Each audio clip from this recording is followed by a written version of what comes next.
इस कार्यक्रम को लेकर के अब ये सवाल खड़ा करने लगे हैं कि इतनी बड़ी राशि कहां से जनस्वराज ला रही है। ये सवाल आज से नहीं खड़ा हो रहा है, ये तो जब से हम चले हैं तब से कुछ लोग ये सवाल जरूर पूछते हैं और पूछना भी चाहिए कि भाई इतने बड़े अभियान के लिए पैसा कहाँ से आता है। और पहले दिन से ये बात कैमरे पर ही मैं बता रहा हूँ कि प्रशांत किशोर, मैंने 10 बरस में जो काम पहले किया है और कई राज्यों में लोगों को, नेताओं को, दलों को जीतने में हमने उनकी मदद की है। तो जिन लोगों की हमने मदद की है उनसे पैसा लिया नहीं, तो आज उनसे वो मदद ले रहे हैं कि भाई बिहार में एक प्रयास कर रहे हैं, इस प्रयास में आप भी मदद कीजिए।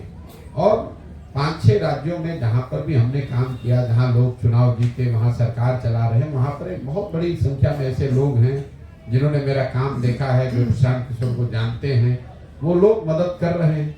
मदद इसलिए कर रहे हैं कि बिहार देश का सबसे गरीब और पिछड़ा राज्य है। बिहार में लोगों से मदद इसलिए नहीं ले रहे हैं क्योंकि यहाँ पर अगर पैसे वाले लोग मदद करेंगे तो अपने हिसाब से उस व्यवस्था को चलाने का प्रयास करेंगे। तो जो इस अभियान का लक्ष्य है कि समाज में जो सबसे बेहतर व्यक्ति हैं, चाहे वो गरीब हो, अमीर हो, अगड़े हो, पिछड़े हो, हिंदू हो, मुसलमान हो, उनके पृष्ठभूमि को न देखकर उनके जज्बे को, उनकी काबिलियत को, उनके चरित्र के आधार पर उनको चुना जाए, उनको आगे बढ़ाया जाए। इसीलिए इस अभियान में बिहार के स्तर पर पैसा उगाही नहीं होती है। इसमें पैसा उन लोग, मेरा जो 10 बरस का काम है, जिन लोगों ने मेरा काम देखा है, जिनको इस मेरे काम की वजह से, मेरे सहयोग से लाभ मिला है, उनसे मदद ले रहे हैं और इस काम को कर रहे हैं। सर, कहीं ऐसा तो नहीं है कि नीतीश जी के प्रचार प्रसार के लिए आप लोग इस तरह से काम कर रहे हैं? हम सुबह से शाम तक बैठ के सरकार की कमियों पर बात कर रहे हैं और इससे नीतीश कुमार का प्रचार हो रहा है। देखिए, ऐसा है, बिहार में 2 जो मुख्य धारा वाले दल हैं, एक आरजेडी, नीतीश कुमार, आरजेडी और महागठबंधन, नीतीश कुमार का तो कोई भरोसा नहीं है कब किधर रहेंगे। एक और आरजेडी है और एक और भाजपा है।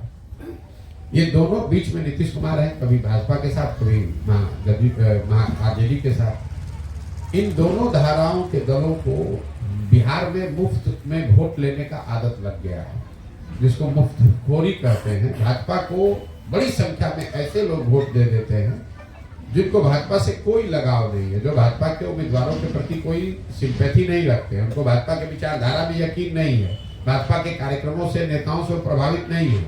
वो सिर्फ इसलिए भाजपा को वोट देते हैं क्योंकि वो लालू यादव को वोट नहीं दे सकते। यही हाल कमोबेश समाज के 20-25% ऐसे लोगों का है जो कि भाजपा को वोट नहीं कर सकता है। मान लीजिए आप मुस्लिम समुदाय के व्यक्ति हैं, तो आपके गांव में काम हुआ कि नहीं, आपके विधायक ने काम किया कि नहीं, सरकार ने काम किया या न किया, आप भाजपा को तो वोट नहीं कीजिएगा। तो आप भाजपा को जब वोट करते नहीं तो सामने लालटेन को मुफ्त में वो वोट मिल जाता है 20%। तो जिन दलों को, नेताओं को मुफ्त में वोट लेने की आदत लगी हुई है, उनका सबसे बड़ा डर क्या है कि अगर कोई विकल्प नया बन जाए तो ये मुफ्त वाला जो वोट मिलता है ये मिलना बंद हो जाएगा। तो स्वाभाविक तौर पर जब आपको मुफ्त में वोट लेने की आदत पड़ी है तो इसी डर की वजह से आप समाज में ये भ्रम फैलाते हैं कि अरे भाई तो भाजपा का प्रचार कर रहे हैं, भाजपा वाले कह रहे हैं कि नीतीश का प्रचार कर रहे हैं, नीतीश कुमार कहेंगे भाजपा का प्रचार कर रहे हैं। हम सिर्फ बिहार की जनता का प्रचार कर रहे हैं, हम बिहार के बच्चों का प्रचार कर रहे हैं कि आप खड़े होइए, आप जीवन भर मजदूरी करने के लिए नहीं पैदा हुए हैं। मोदी, नीतीश, लालू, राहुल गांधी, आपने सबको वोट देकर देख लिया, आपके बच्चों की स्थिति नहीं सुधरी। अब अगर प्रशांत किशोर को वोट दीजिएगा तो भी आपका स्थिति नहीं सुधरेगा। जब तक आप चीज को समझिएगा नहीं कि समस्या का कारण क्या है और उसके आधार पर आप वोट नहीं दीजिएगा, अपने बीच से अपने लोगों को नहीं चुनिएगा, अपने पैर पर खड़ा नहीं होइएगा, अपने बच्चों की चिंता नहीं कीजिएगा, तब तक आपकी स्थिति सुधरेगी नहीं। यही पूरे अभियान का मुख्य उद्देश्य है। इसी को लेकर पिछले 16 महीने से प्रयास कर रहे हैं। क्या जो प्रशांत किशोर बिहार के पड़ोसी राज्य में जाकर के जिन नेताओं को या जिन पॉलिटिकल पर्सन को अपने मदद किया है और आज वो मदद कर रहे हैं? नहीं, मदद कोई नेता नहीं करता है। आप मतलब कई बार जब मैं कहता हूँ मैंने जिनकी मदद की है वो मदद कर रहे हैं, तो कोई ऐसा थोड़ी कि वहाँ चीफ मिनिस्टर है वो अपने बैंक से पैसा भेज रहा है। जब आप किसी राज्य में एक व्यवस्था को बनाने में कंधा लगाते हैं तो उस राज्य में बहुत सारे लोग हैं जिनके पास साधन है, जो साधन संपन्न लोग हैं, जिन्होंने काम देखा है, जो मुझे जानते हैं, जो मेरे काम को जानते हैं, वो लोग मदद करते हैं। ऐसा नहीं है कि कोई मुख्यमंत्री मदद कर रहा है, लेकिन मान लीजिए कि आंध्र प्रदेश में 10 लोग हैं जिन्होंने 50-50 लाख रुपया का आपको चेक दिया, क्योंकि उन्होंने देखा है आंध्र प्रदेश में मैंने काम किया है, तो आपके पास 5 करोड़ रुपया हो गया काम करने के लिए। वो कोई एक व्यक्ति की बात नहीं है। सर जिन लोगों का आप रणनीतिकार रहे, आज उनके विरोध में बिगुल फूक रहे हैं।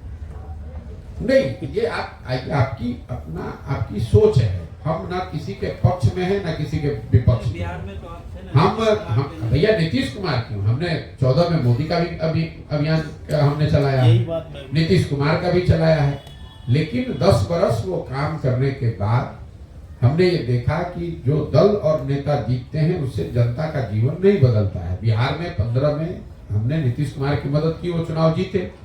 7 निश्चय की परिकल्पना भी मैंने करवाई, बिहार विकास मिशन की स्थापना भी करवाई, लेकिन उससे तो बिहार नहीं सुधरा। तो अब अगर मान लीजिए कि हमने जो पहला प्रयास किया उससे बिहार में बेहतरी नहीं आई, तो मेरे पास 2 विकल्प है, हम हाथ पर हाथ धरे बैठ जाएं या उससे बेहतर प्रयास करने की कोशिश करें। तो मेरी नजर से उससे जो बेहतर प्रयास है वो प्रयास करने के दिशा में हम काम कर रहे हैं और अपनी जिंदगी का सब कुछ दांव पर लगा कर रहे हैं। सर, जन स्वराज का जो अभी संस्थापक सदस्य का जो अभियान चल रहा है उसमें लोग कैसे जुड़ सकेंगे? नहीं, जन स्वराज संस्थापक सदस्य आप जुड़ सकते हैं फोन करके। हमारे जो जन स्वराज का जो कार्यालय है 91-216 पर अगर आप फोन करेंगे तो फोन करके आपको संस्थापक सदस्य कैसे बनना है इसकी जानकारी मिल जाएगी और आपको संस्थापक सदस्य बनाया जा सकता है। दूसरा, इंटरनेट के जरिए भी आप जाकर ऑनलाइन भी रजिस्टर होकर कर सकते हैं। तीसरा, जो लोग रास्ते में कैंप में मिलते हैं वो लोग पर्ची कॉपी पे अपना लिख कर भी दे सकते हैं। तो दोनों तीनों तरीकों से लोग संस्थापक सदस्य बन सकते हैं। अभी तक जो हम लोग पदयात्रा में चले हैं हर जिले में करीब 55 से 60 हजार लोग ये जन स्वराज के संस्थापक सदस्य बन रहे हैं। बेगूसराय में भी ये नंबर 50,000 से ऊपर का ही है। बिहार में विकास को लेकर के आपके पास क्या विजन है? बिहार में विकास को लेकर विजन ये है कि जो विकास का मॉडल है, समेत बता रहा हूँ, जब तक लोग नहीं समझेंगे, आप विकास की बात कर रहे हैं, जो जिनके गांव में सड़क नहीं है, जिनके गांव में पानी नहीं है, जिनके बच्चों के पास पढ़ाई नहीं है, जिनके बच्चों के पास रोजगार नहीं है, वही आदमी जब रोजगार को छोड़कर वोट दे रहा है जात के नाम पर, तो उसका विकास कैसे होगा? आप बता दीजिए। ये तो गांव में आप जाते हैं, लोग बता रहे भैया हमको सड़क नहीं है। मान लीजिए मैं अभी कल आ रहा हूँ मुस्लिम गांव से घूमकर और मुसलमान गांव के लोग कह रहे हैं कि भैया ये सड़क की हालत बहुत खराब है। तो मैं उनको ये पूछता हूँ कि बात तो ठीक है, सड़क नहीं है, सड़क बननी चाहिए, लेकिन सड़क का मंत्री कौन है? तेजस्वी यादव। आपने पहले उसको वोट किया, उसने सड़क नहीं बनाया, फिर अगले चुनाव में उसी को जाकर वोट दीजिएगा, तो फिर सड़क कैसे बनेगी? तो जब तक आप ये राजनीतिक बंधुआ मजदूरी नहीं खत्म कीजिएगा, चाहे वो बंधुआ मजदूरी आप जात के नाम पे करते हैं, धर्म के नाम पर करते हैं, मंदिर के नाम पर करते हैं, भाजपा के डर से लालू जी का करते हैं, लालू जी के डर से भाजपा क्या करते हैं, कर तो रहे आप राजनीतिक बंधुआ मजदूरी ही, क्योंकि आप काम के आधार पर वोट तो करते नहीं है।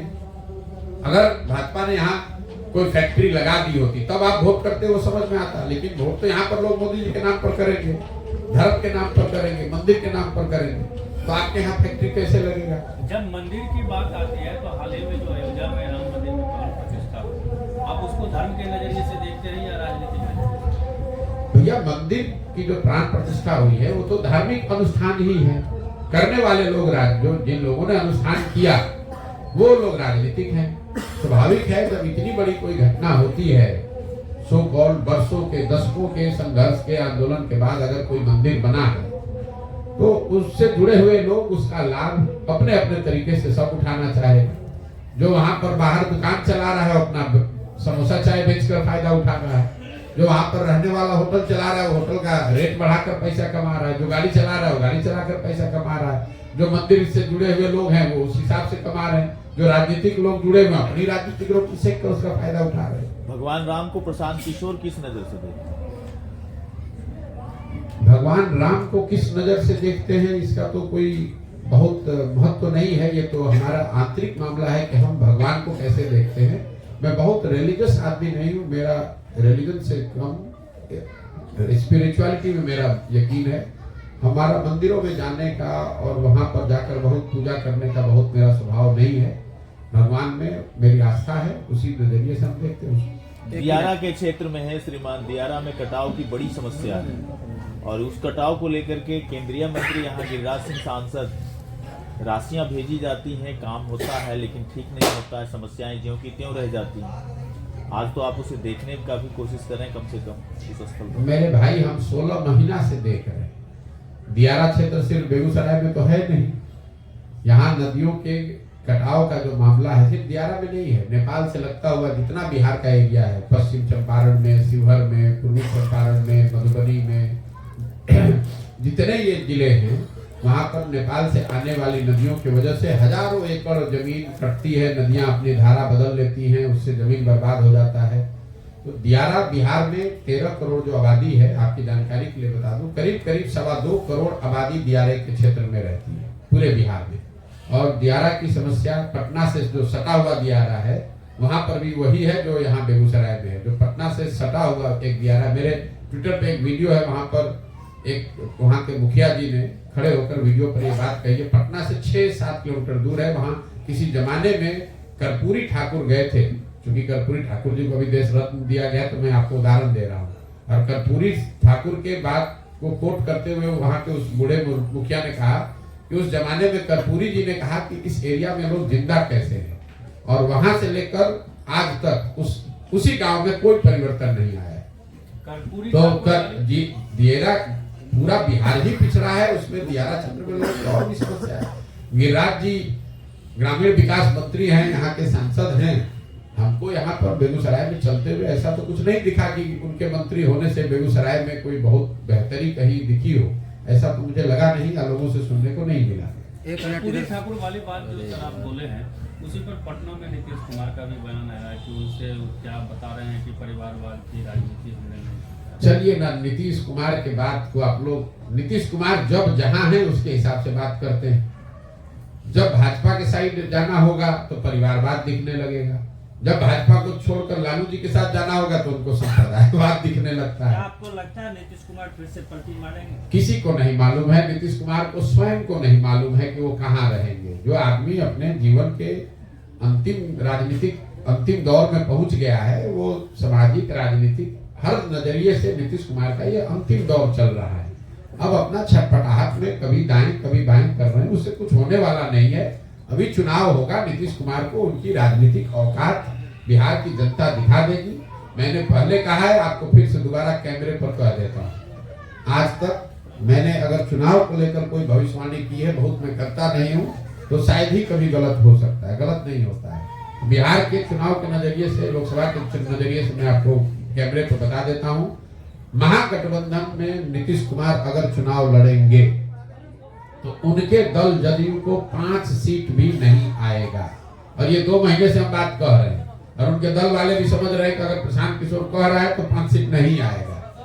इसीलिए भगदड़ होनी है। अब भगदड़ में नेता भागते हैं, ताकि उसमें नीतीश कुमार भी भाग जाते हैं, इसका कोई भरोसा नहीं है।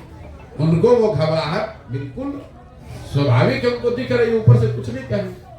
जनता ने उनका साथ छोड़ दिया है। आप लोग खुद पत्रकार हैं, आपको मालूम है जदयू को कौन वोट देगा? कोई वोट देने वाला नहीं बचा हुआ है। तो लोकसभा से पहले अपना हाथ पांव मार के फिर कोई रास्ता निकालने का कोशिश कर रहे होंगे। लेकिन अगर लोकसभा से पहले नहीं भी गए तो ये आप लिख के रखिए कि लोकसभा के बाद तो उनको आज की स्थिति जो है, तो स्थिति बदलेगी ही बदलेगी। ये जो महागठबंधन की सरकार चले, और ये हम 1-1.5 साल से कह रहे हैं, ये जो व्यवस्था है तो बहुत चलेगा तो लोकसभा तक चलेगा। लोकसभा में लोग हारेगा, फिर भागना तोड़ना शुरू हो जाएगा। हम ये पूछना चाह रहे हैं, जो अभी आप बता रहे थे कि 10 साल से आप राजनीतिक चाणक्य के रूप में पूरे देश में आप जाने जाते हैं। नहीं, हम अपने आप को कभी शब्दों से प्रयोग, हम अपना काम जो करते थे, हमने इतना कहा कि हमारी पहचान वही है जो हम काम करते हैं। जो बिहार में आप बिहार के विषय को लेकर अपने पदयात्रा को चला रहे हैं, बिहार को सुधारने के लिए, यही चीज आप 10 साल पहले क्यों नहीं सोचा था? बिल्कुल ठीक बात है, क्योंकि हम किसी मुख्यमंत्री के लड़के नहीं, हम किसी प्रधानमंत्री के लड़के नहीं, बहुत बड़े बाप के लड़के नहीं हैं। आप यहाँ हमारी प्रेस वार्ता में क्यों आए? क्योंकि हमने अपनी एक पहचान 10 वर्ष करके बनाई है। हमारी पहचान क्या है? हमने 10 वर्ष वो काम किया है, उससे पहले 10 वर्ष संयुक्त राष्ट्र संघ में काम किया है। वो काम किया है, पहचान बनाई है, ऐसे लोगों से संपर्क बनाया है जो हमको इस तरह के अभियान में मदद कर सकते हैं, तभी तो ये काम कर पाएंगे। अगर हम किसी मुख्यमंत्री के लड़के होते तो जिस दिन पैदा हुए पढ़ाई लिखाई भी नहीं करते और फिर भी कहते कि हम भी बिहार को सुधारेंगे। 10 वर्ष पहले अगर हम बेगूसराय या बलिया मटिहानी से गुजरते तो आप हमको पहचानते भी नहीं कि कौन आदमी है। जैसे इतने सामान्य लोग हैं वैसे हम भी निकल गए होते। तो हम अपना काम करके अपनी विद्वता अपनी समझ से जब हमने पहचान बनाई है, जब काबिलियत को क्षमता बनाई है, तभी तो आकर ये करेंगे। अब आपका कहना 10 वर्ष पहले काहे नहीं किए? 10 वर्ष पहले हमारी क्षमता नहीं थी इसलिए नहीं किए, आज क्षमता है इसलिए कर रहे हैं। विकास वैभव भी एक सवाल और ये है आपसे कि जो आप पार्टी बनाने जा रहे हैं, जो अभी आप बताएं कि एक पार्टी बनाएंगे, तो वो पार्टी क्या लोकसभा में ही चुनाव लड़वाइएगा या हमने विधानसभा? पहली बात तो ये आप शब्दों का आप लोग मतलब बारीकियों को ध्यान नहीं देते हैं। बिहार में मुसीबत ये है कि नेता और समाज इसमें किसी भी चीज को बारीकी से समझने की धीरे धीरे कला ही हम लोगों ने खो दी है। हमने ये कहा कि हम पार्टी बनाएंगे, हमने कहा कि इस अभियान का लक्ष्य है कि पार्टी बनाया जाए और पार्टी बिहार के लोग बनाएंगे। जब वो लोग मिलकर दल बनाएंगे तो वो तय करेंगे कि ये पार्टी का नाम क्या होगा, इसका संविधान क्या होगा, इसका नेता क्या होगा। पार्टी कब बनेगी? जब पदयात्रा पूरी हो जाएगी। अभी तो हम आधा बिहार चले, आधा बाकी है। अभी जब बिहार में पदयात्रा पूरी कर ले तभी तो पार्टी बनेगा। लोकसभा का चुनाव तो अभी 2 महीने के बाद है, तो लोकसभा के चुनाव से पहले जब दल है ही नहीं तो चुनाव लड़ेंगे कैसे? ये कह रहे थे इंडियाई जो गठबंधन में जो भगदड़ मच गया है, कल ममता दीदी छोड़ दी हैं, पंजाब में भी वहाँ घोषणा हो गया कि अकेले लड़ेंगे आप पार्टी, इस पर आपका क्या राय है? मेरी राय क्या होगी? हम आज से नहीं, जब से इंडिया गठबंधन बना है तब से देश विदेश के पत्रकार आते हैं, पूछते हैं कि आपका क्या मत है। मेरा मत जो पहले था वो अभी भी है। इस तरह के गठबंधन जिस तरह जो बनाए जाते हैं, जिसमें नेता लोग बैठ के चाय पिया, एक प्रेस कॉन्फ्रेंस किया और एक इंटेंट जारी किया कि हम लोग सब साथ में हैं, इससे जमीनी हकीकत पर राजनीतिक सामाजिक स्थिति पर बहुत फर्क नहीं पड़ता है। जब तक आपके पास कोई नैरेटिव नहीं है, कोई मुद्दा नहीं है, कोई चेहरा नहीं है, काम करने का संगठन नहीं है, संसाधन नहीं है, तब तक सिर्फ नेताओं के साथ में बैठकर किसी गठबंधन के बना लेने से जमीन पर क्या असर पड़ेगा। और जब आप इस तरह का कोई प्रयास करेंगे उसका असर लोगों को दिखेगा नहीं, तो फिर भगदड़ या उसमें थोड़ी बहुत गिरावट आना स्वाभाविक है। आज आए या चुनाव के रिजल्ट के बाद आए। जब मान लिए इंडिया गठबंधन बना आज से 6-7 महीना पहले, पटना से ही पटना में उसकी पहली बैठक हुई, तो यहाँ के पत्रकारों ने इतनी घोषणा, इतनी बड़ी बड़ी बात जब बन गया, अब इसमें नीतीश कुमार प्रधानमंत्री के चेहरा बन गए, कुछ हुआ? आज तक कुछ नहीं हुआ। सच्चाई यह है कि इंडिया गठबंधन का आज तक एक पब्लिक मीटिंग भी नहीं हो पाया है। आज तक 7 महीने में एक पब्लिक मीटिंग भी आप नहीं कर सके और आप सोच रहे हैं कि पूरा देश आपके साथ खड़ा हो जाएगा। कैसे संभव है? ये तो कागजी खाना पूर्ति है। तो स्वाभाविक है जैसे जैसे चुनाव नजदीक आएगा उसकी सच्चाई लोगों को और दिखेगी। बिहार में सर कुछ हर 10 साल 15 साल पर एक नए विचार का उद्भव हो जाता है। कब हुआ था? पिछला 15 साल पहले। 15 साल पहले जातिवाद का एक उद्भव हुआ था और उसके बाद अब आप लोग 15 साल के पहले नहीं, सवाल गलत सवाल मत नहीं, गलत सवाल आपने नहीं, कहा सवाल पूरा होने दीजिए। 15 साल पहले जाति का उद्भव हुआ। हमको तो लगता है कि मंडल 1989-90 में आया था तो 32 वर्ष हो गया। 15 साल पहले यहाँ पर कौन नया विचारधारा? 15 साल के पहले का विचारधारा ये है कि माय समीकरण लाया गया। 15 साल पहले की बात। ये कहाँ से आप लोग सब रिसर्च करते हैं? रिसर्च नहीं है सर, ये सच्चाई है। आप बिहार से जुड़े हुए लोग हैं। अच्छा। आपका भी सर अभी चल रहा है, अभियान चल रहा है। विकास वैभव भी एक विचार लेकर के चल रहे हैं और एक अच्छे विचार अलग अलग तरीके से काम करेंगे तो बिहार का उत्थान संभव है क्या? मेरे भाई ऐसा है कि पहले तो आप जब सवाल पूछ रहे हैं, आपको सवाल पूछने का हक है, लेकिन अगर आप सवाल में फैक्चुअली गलत बात कहेंगे तो उसको काटने का भी मेरा अधिकार है। कोई MY समीकरण 15 वर्ष पहले शुरू नहीं हुआ है। MY समीकरण, जातीय बात, मंडल कमीशन, ये सब 1989-90 से शुरू हुआ है, जिसको आज 32 साल हो गए। उसके परिणाम स्वरूप लालू नीतीश यहाँ पिछले 32 साल से अलग अलग फॉर्मेशन में बिहार में राज कर रहे हैं। लेकिन हमने पूरे समाज ने ये देखा, क्या देख रहे हैं हम लोग, कि इन सारे प्रयोगों के बावजूद, सामाजिक न्याय के नारे के बाद, MY समीकरण के बाद, सामाजिक विषमता के नाम पर राजनीति करने के बाद भी 1990 में भी देश का सबसे गरीब और पिछड़ा राज्य बिहार था और 2023 में भी देश का सबसे गरीब और पिछड़ा राज्य बिहार है। तो उत्थान कहाँ हो गया? ये उत्थान तो नेताओं का हुआ है, उस विचारधारा का झंडा लेकर चलने वालों का हुआ है, समाज का उत्थान तो हुआ नहीं है। मैं तो अपने भाषणों में जो कहता हूं उसको सुनिए कि मैं शुरुआत ही इस बात से करता हूं कि आप इस पर क्यों अपना समय और दिमाग व्यर्थ जाया कर रहे हैं कि बिहार की स्थिति क्यों खराब है, किसने खराब की, लालू ने की कि नीतीश ने की कि कांग्रेस ने की। मैं ये कहता हूं कि जिस नेता ने, जिस दल ने जो काम किया सबको सही मानिए कि 40 वर्ष कांग्रेस ने बड़ा अच्छा काम किया। ये मान लीजिए कि लालू जी ने सामाजिक न्याय का काम यहाँ कर दिया, गरीबों को, वंचितों को आवाज दे दिया, अधिकार दे दिया। ये भी मान लीजिए कि भाजपा नीतीश की सरकार ने सड़क बिजली में कुछ सुधार कर दिया। लेकिन अगर इन सारे लोगों के काम को, उनके दावों को सही आप मान भी लीजिए, तो भी इस बात से तो कोई इनकार नहीं कर सकता है कि बिहार देश का सबसे गरीब और पिछड़ा राज्य है।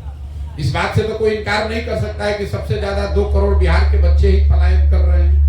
पहले पंजाब हरियाणा जाते थे, अब गुजरात तमिलनाडु जा रहे हैं, फर्क तो कुछ पड़ा नहीं है।